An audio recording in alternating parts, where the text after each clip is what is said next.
Good morning students. आज आपण एक नवीन पाठ शिकणार आहोत. बरेच दिवसांनी आपण ऑनलाईन व्हिडिओतर्फे आपण पाठ शिकत आहोत. याआधी आपण गुगल मीटवर ऑनलाईन शिकत होतो. तर हा इयत्ता 6वीचा पाठ क्रमांक 14 अप्पाजींचे चातुर्य. तर काय आहे ही गोष्ट, कोणी लिहिलेली आहे? तर या पाठाचे लेखक आहेत विलास गीते यांनी अप्पाजींचे चातुर्य या पाठामध्ये कृष्णदेवरायांचे प्रधान अप्पाजी यांच्या चातुर्याच्या 2 घटनांचे वर्णन केले आहे. कलिंग राजाच्या राजाने अप्पाजींची चतुराई आजमावण्यासाठी त्यांच्या 2 परीक्षा घेतल्या. एक म्हणजे विजयनगरमधून कलिंग राज्यात ताजी कोबी पाठवणे व दुसरी म्हणजे 3 एकसारख्या मूर्त्यांमधून निकृष्ट, मध्यम व उत्कृष्ट मूर्ती ओळखणे. या दोन्हीही परीक्षा अप्पाजींनी अतिशय चतुराईने पार केल्या व कलिंग राजास संतुष्ट केले, म्हणजेच प्रसन्न केले. अप्पाजीच्या चातुर्याची व हुशारीची झलक या पाठामध्ये आपल्याला बघावयास मिळते. तर तोच पाठ आता आपण बघणार आहोत. इथे जरी लेखकांचं नाव दिलेलं नाही आहे तरी सुरुवातीला जेव्हा तुम्ही इंडेक्स बघता त्या ठिकाणी लेखकांचं नाव दिलेलं आहे. आता मी पाठ वाचन करते आणि तुम्हाला एक्सप्लेन करते.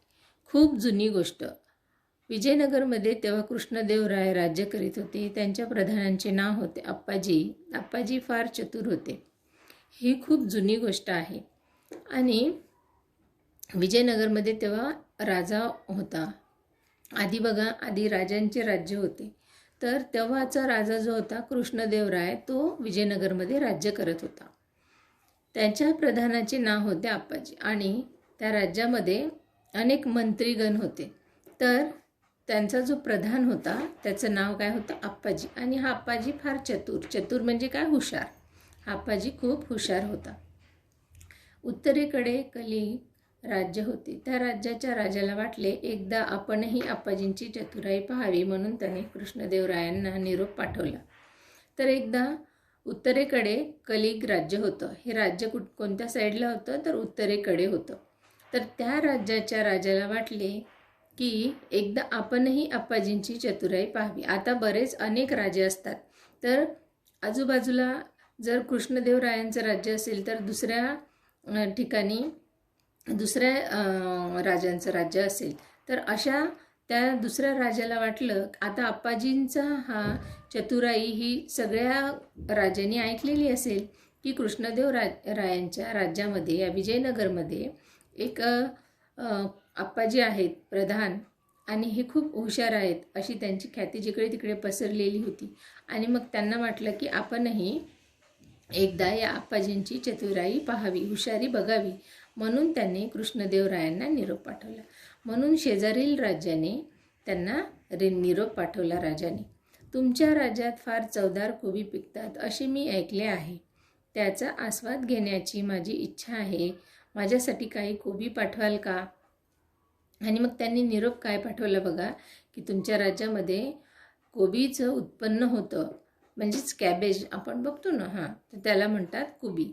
तर त्याचं उत्पन्न फार होतं म्हणजे शेतामध्ये अनेक लोक पिकवतात. तर असे मी ऐकले आहे, असे त्यांनी ऐकले. आणि त्याचा आस्वाद म्हणजे काय? त्याची चव खूप छान आहे. आणि मग ती चव घेण्याची किंवा मला ती खाण्याची फार इच्छा आहे.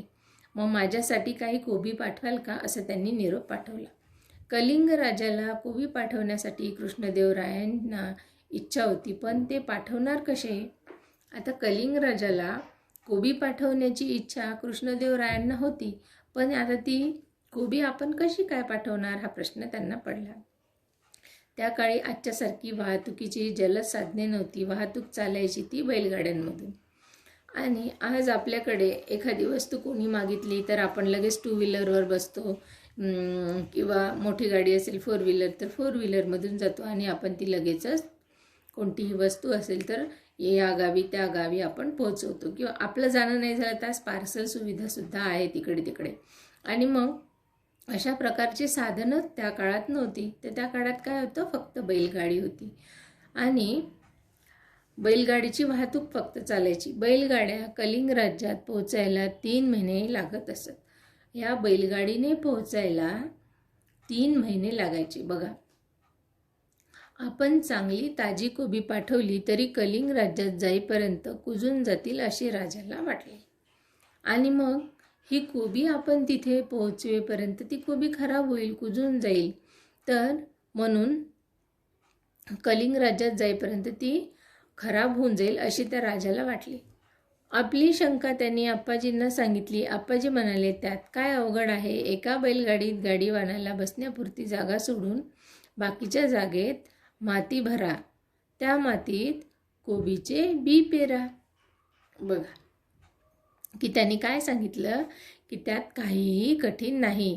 त्यांनी जे कृष्णदेवरायाला वाटत होतं, त्यांच्या मनातली गोष्ट त्यांनी आप्पाजींना सांगितली. की मग आप्पाजींनी काय त्यांना सांगितलं?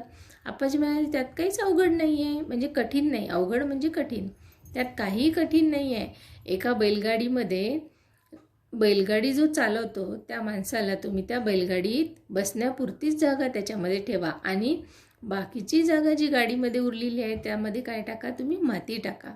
आणि त्या मातीमध्ये काय करा, कोबीचं जे बी असतं तर ते बी कोबीचे पेरा, म्हणजे त्या मातीमध्ये कोबीचे बी पेरा टाका. रोज कोबीच्या रोपांना पाणी देत पुढे जायला गाडीवानाला सांगा. गाडी कलिंग राज्यात पोहोचेपर्यंत कोबी तयार होतील. आणि बघा त्यांनी इतका छान सल्ला दिला त्यांनी की गाडी जोपर्यंत पोहोचेल 3 महिने लागतील आणि 3 महिन्यामध्ये त्यात नवीन कोबीचं पीक येईल. आणि गाडीवाल्याला सांगा की तू रोज पाणी टाकत जा आणि गाडी पुढे घेऊन जात जा. राजाने आप्पाजीच्या सांगण्याप्रमाणे एका गाडीत माती भरून त्या कोबीच्या बिया पेरून ती कलिंग राज्याकडे रवाना केली. तर राजाने काय केले, आप्पाजीने जसं सांगितलं त्यांना त्याचप्रमाणे गाडीमध्ये माती भरली, त्यात कोबीच्या बिया पेरल्या आणि कलिंग राज्याकडे त्या गाड्या रवाना केल्या. रवाना करणे म्हणजे पाठवणे. गाडीवान प्रवासात रोज कोबीच्या रोपांना पाणी देत होता. गाडीवान म्हणजे गाडी चालवणारा. तर तो जो गाडी चालवणारा होता, बैलगाडी चालवणारा, तो प्रवासामध्ये म्हणजे रोज त्या कोबीच्या रोपांना काय देत होता, पाणी देत होता. 3 महिन्यांनी ती बैलगाडी कलिंग राज्यात पोहोचली. कलिंग राज्याला त्या ताजी कोबी मिळाली. त्याला आनंद वाटला, आप्पाजीचे कौतुकही वाटले. तर 3 महिन्यांनी ती बैलगाडी कलिंग राज्यात पोहोचली. असं करत करत आणि गाडी तिथे पोहोचल्यानंतर कलिंग राजाला एकदम ताजा कोबी मिळाली आणि त्यांना खूप आनंद वाटला की आपण बोलवली, त्यांना सांगितला जो निरोप, त्यांनी तो आपल्याला 3 महिन्यानंतर पाठवली, पण तीही आपल्याला एकदम ताजी कोबी खायला मिळाली. आणि मग त्यांनी त्या आप्पाजींनी जे काही त्यांना सांगितलं होतं त्याचं त्यांनी कौतुकसुद्धा केलं. त्या प्रधानांचं कौतुक केलं. आप्पाजींची आणखी एक परीक्षा घ्यावी असे कलिंग राजाला वाटले. आता त्यांनी कलिंग राजाला वाटले की आप्पाजींची चतुराई किती हुशार आहे ते, की त्यांनी सांगितलं की तुम्ही त्या गाडीमध्ये माती पेरा म्हणजे आणि माती टाका, मातीमध्ये त्या कोबीच्या बिया पेरा आणि मग त्यांना ताजी कोबी तोपर्यंत मिळेल. आणि आज मला खूप ताजी कोबी मिळाली, त्याच्यामुळे त्यांना एवढा आनंद झाला. त्यांना वाटलं की बघूया आपण हा आप्पाजी किती हुशार आहेत, त्यांची आपण आणखी एक परीक्षा घेऊ, असं त्या राजाच्या मनात आलं, कलिंग राजाच्या मनात. त्याने एकसारख्या दिसणाऱ्या 3 मूर्ती मागवल्या व म्हणाले, या 3ही मूर्ती दिसायला सारख्या असल्या तरी यातली एक मूर्ती निकृष्ट आहे. आणि त्यांनी काय म्हटलं की 3 मूर्त्या त्यांनी मागवून घेतल्या आणि या 3ही मूर्तीला आपण इंग्लिशमध्ये स्टॅच्यू असं म्हणतो. तर या 3ही मूर्त्या दिसायला अगदी सारख्या होत्या. हाईट सारखी, हेल्थ सारखी, काहीही फरक नव्हता त्या मूर्त्यांमध्ये. पण त्यांनी काय सांगितलं, तरीही यातली एक मूर्ती निकृष्ट आहे. म्हणजे निकृष्ट म्हणजे काय, खालच्या दर्जाची, त्याला कमी प्रतीचं किंवा खालच्या दर्जाची असं म्हणतात. तर दुसरी मध्यम दर्जाची आहे आणि दुसरी जी मूर्ती कशी आहे ती मध्यम दर्जाची म्हणजे मीडियम, आणि तिसरी जी आहे ती उत्कृष्ट आहे म्हणजे खूप छान. तर तिसरी जी मूर्ती आहे ती कशी आहे, खूप छान आहे. यासारख्या दिसणाऱ्या 3 मूर्तीमधील उत्कृष्ट कोणती ते मला सांगा. बघा, त्या 3ही मूर्त्या सारख्या होत्या, त्यात काहीही फरक नव्हता आणि किंचितही तीळ मात्रही म्हणजे थोडाही फरक नव्हता. त्या मूर्त्या सगळ्या सारख्या होत्या. परंतु त्यांनी काय सांगितलं की या जरी दिसायला सारख्या दिसत असतील परंतु यांच्यामध्ये काय आहे, फरक आहे, असं त्यांनी सांगितलं. आणि मग तरी यातली एक मूर्ती कशी आहे, एक मूर्ती जी आहे एकदम खालच्या दर्जाची आहे, दुसरी कशी आहे तर दुसरी काय आहे, मीडियम आहे, मध्यम आहे, आणि तिसरी जी आहे ती उत्कृष्ट आहे, आणि तिसरी मूर्ती खूप छान आहे. यासारख्या दिसणाऱ्या 3 मूर्तीमधील उत्कृष्ट कोणती ते मला सांगा. आणि या 3ही मूर्त्यांमधून सगळ्यात चांगली मूर्ती कोणती ती मला सांगा. त्यांच्यामधील फरक इतर कोणालाही ओळखता येईल. आप्पाजी म्हणाले, मी सांगतो फरक. आणि मग कलिंग राजाने परीक्षा घेण्याची ठरवलं आणि त्यांनी सांगितलं की या 3ही मूर्त्या सारख्या आहे, मग यात फरक कसा काय ओळखायचा आपण, हा सगळ्या लोकांना प्रश्न पडला. परंतु आप्पाजींना ते लगेच कळालं आणि ते काय म्हणाले, मी सांगतो फरक. त्यांनी लवचिक तार घेतली, ती एका मूर्तीच्या कानात घातली, तिथून ती तार मूर्तीच्या तोंडातून बाहेर पडली. त्यांनी एक तार घेतली आणि ती काय केली, मूर्तीच्या कानामध्ये घातली.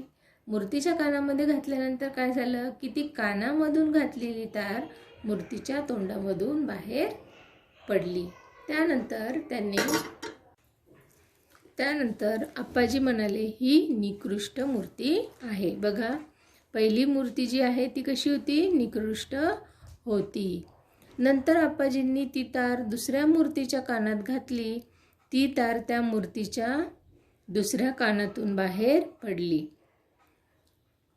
नंतर आप्पाजींनी ती तार दुसऱ्या मूर्तीच्या कानामध्ये घातली, तर ती तार या कानामधून त्या कानामध्ये म्हणजे आरपार ती कानामधून बाहेर आली, आणि ही होती मध्यम दर्जाची मूर्ती. तिसऱ्या मूर्तीवरही आप्पाजींनी हाच प्रयोग केला. त्या मूर्तीच्या कानात घातलेली तार तिच्या तोंडातून वा दुसऱ्या कानातून कोठूनच बाहेर पडली नाही. तर आप्पाजी म्हणाले, ही उत्कृष्ट मूर्ती. आणि बघा, तिसरी जी मूर्ती आहे, आप्पाजींनी 3ही मूर्त्यांवरती सारखाच प्रयोग केला. तर तिसऱ्या मूर्तीला जी आहे तेव्हा त्याच्या कानामधून जी घातली तर ती तोंडातून पण बाहेर आली नाही आणि कानातूनही बाहेर आली नाही. आणि मग आप्पाजी म्हणाले की हीच ती उत्कृष्ट मूर्ती आहे. आप्पाजींनी कलिंग राजाला त्याच्या प्रश्नाचे उत्तर दिले. आपण मागवलेल्या मूर्तीपैकी एक मूर्तीच्या कानात घातलेली तार तिच्या तोंडातून बाहेर पडली, ती निकृष्ट मूर्ती. एखादा माणूस ज्या अफवा ऐकतो त्याचा खरे खोटेपणा पडताळून न पाहता जर तो दुसऱ्यांना सांगू लागला तर त्याचे व समाजाचेही हित होत नाही, या मूर्तीचा असा अर्थ होतो.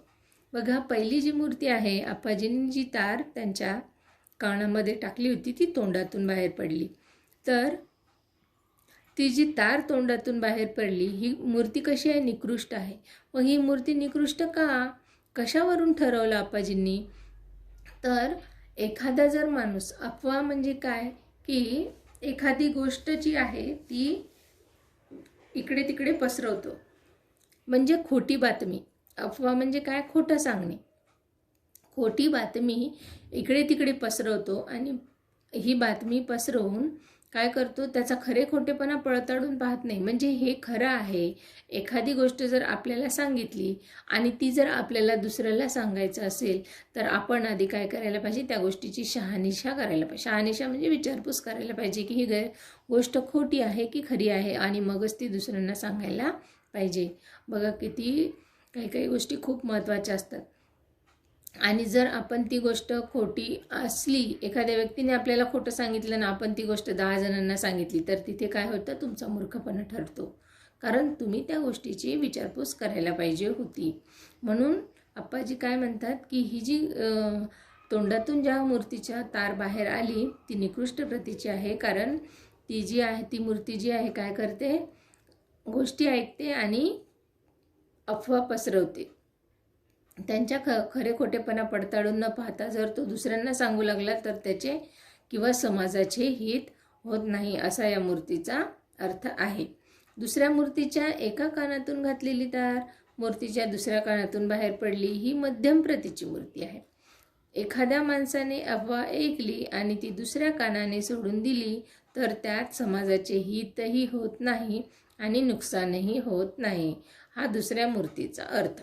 बघा, पहिल्या मूर्तीने काय झालं, तो खोटारडेपणा होता, त्यांनी विचारपूस केली नाही, शहानिशा केली नाही, म्हणून ते काय झालं, ती समाजासाठी घातक ठरली, बरोबर.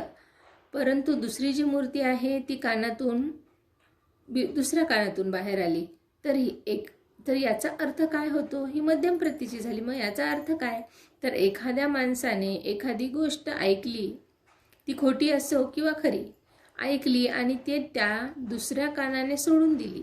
आपण म्हणतो ना की या कानाने ऐका आणि या कानाने सोडून द्या, म्हणजे अशा व्यक्तीचं काय होत नाही, अशा व्यक्तीमुळे समाजाचं नुकसान होत नाही, हा दुसऱ्या मूर्तीचा अर्थ आहे, असे आप्पाजी म्हणतात.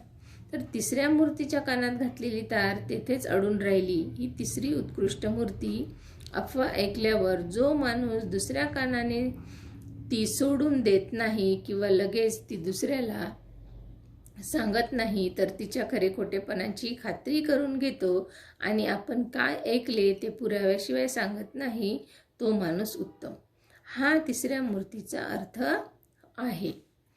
तर तिसऱ्या मूर्तीचा काय अर्थ आहे, तर तिसरी मूर्ती जी आहे, तिसऱ्या मूर्तीच्या कानामध्ये घातलेली तार ही तोंडातून पण बाहेर आली नाही आणि दुसऱ्या कानातून पण बाहेर आली नाही. तर याचा अर्थ काय, तर एखादी गोष्ट ऐकल्यावर, एखादी खोटी गोष्ट ऐकल्यावर जो माणूस दुसऱ्या कानाने सोडून देत नाही किंवा लगेच तो दुसऱ्याला सांगत नाही, परंतु त्या गोष्टीची शहानिशा करतो, म्हणजेच काय करतो, विचारपूस करतो, खात्री करून घेतो की ही गोष्ट खरी आहे की खोटी आहे, त्याला खात्री करणं असं म्हणतात. आणि आपण काय काय ऐकले ते पुराव्याशिवाय सांगत नाही, तर तो माणूस कसा असतो, तो माणूस उत्तम असतो. की एखादी गोष्ट सांगताना आपल्याकडे काय आहे, पुरावा आहे, विटनेस आहे की नाही ही गोष्ट खरी आहे. एखादी गोष्ट आपण सांगितली, ऐकली तर आपल्याला माहिती पाहिजे, परंतु एखाद्या व्यक्तीचं वाचन असेल किंवा तो वाचत असेल किंवा ती गोष्ट खरी आहे की खोटी हे त्यांनी पडताळून बघितलं असेल तर तो व्यक्ती कसा होतो, तो उत्तम व्यक्ती होतो, हा तिसऱ्या मूर्तीचा अर्थ आहे. म्हणजे तो व्यक्ती कसा आहे, उत्तम म्हणजे खूप चांगला. कलिंगच्या राजाला आप्पाजींचे उत्तर मिळाले. आप्पाजींनी तीनही मूर्तीचा दर्जा ओळखल्याने राजा संतुष्ट झाला. त्याने आप्पाजींचे व कृष्णदेवरायांचे अभिनंदन केले. तर कलिंग राजाला आप्पाजींनी जे उत्तर दिलं ते खूप आवडलं आणि त्यांनी त्यांच्या हुशारीचे कौतुकही केले. आणि आप्पाजींनी तीनही मूर्तींचा दर्जा ओळखला, म्हणजे त्या कोणत्या प्रकारच्या आहेत हे ओळखल्या आणि त्यामुळे त्याचं मन तो कसं झाला, संतुष्ट झाला. कलिंग राजा संतुष्ट झाला म्हणजे समाधानी झाला आणि त्यांनी आप्पाजींना त्याने आप्पाजींचे व कृष्णदेवराया हे जे राजा होता, विजयनगरचा राजा कृष्णदेवराया आणि त्यांचा प्रधान आप्पाजी, या दोघांचेही कलिंग राजाने अभिनंदन केले. बघा, त्यांनी परीक्षा घ्यायचं ठरवलं, परंतु दोनही परीक्षेमध्ये तो किती हुशार आहे यावरून दुसऱ्याही परीक्षेमध्ये तो पास झाला. कोण, आप्पाजी. आणि ही परीक्षा कोणी घेतली, तर कलिंग राजाने घेतली. या प्रकारे या पाठाचा अर्थ आहे. मी तुम्हाला हा पाठ समजून सांगितला, तो कितपत समजला तुम्हाला हे मी पडताळून पाहिल. मी तुम्हाला प्रश्नांची काही उत्तरे विचारेल, त्यावरून मला कळेल की तुम्हाला हा पाठ कितपत समजलेला आहे. तर मुलांनो, या पाठामध्ये 2 गोष्टी सांगितलेल्या आहे. एक गोष्ट काय आहे, जसं या पाठाचे लेखक आहेत विलास गीते, तर यांनी सांगितलं की या 2 गोष्टी कोणत्या, तर पहिले कोबीची गोष्ट, की कोबी जेव्हा राजाने मागवली तर तिथपर्यंत जाईपर्यंत ती कोबी सडून जाईल यासाठी आप्पाजींनी काय सांगितलं. आणि दुसरी गोष्ट आहे की मूर्त्या ह्या कोणत्या प्रकारच्या होत्या आणि त्याच्यामधला गुण काय हे सुद्धा आप्पाजींनी ओळखलं. तर आप्पाजींचे हे चातुर्य आपल्यामध्ये सुद्धा अशा प्रकारचे चातुर्य असणे फार गरजेचं आहे. आणि अशा प्रकारे चातुर्य जर आपल्यामध्ये असेल, उत्तम दर्जाचे चातुर्य आपल्यामध्ये असेल, तर आपण समाजासाठी घातक कधीच ठरणार नाही, परंतु आपलाही समाजाला फायदा होईल आणि तोच मनुष्य उत्तम आहे असं ओळखल्या जाईल. ओके, मला वाटतं तुम्हाला पाठाचा अर्थ कळालेला असेल. यामध्ये तुम्ही कठीण शब्द आणि शब्दार्थ प्रत्येक शब्द 3 वेळा लिहायचं आहे. Okay, thank you.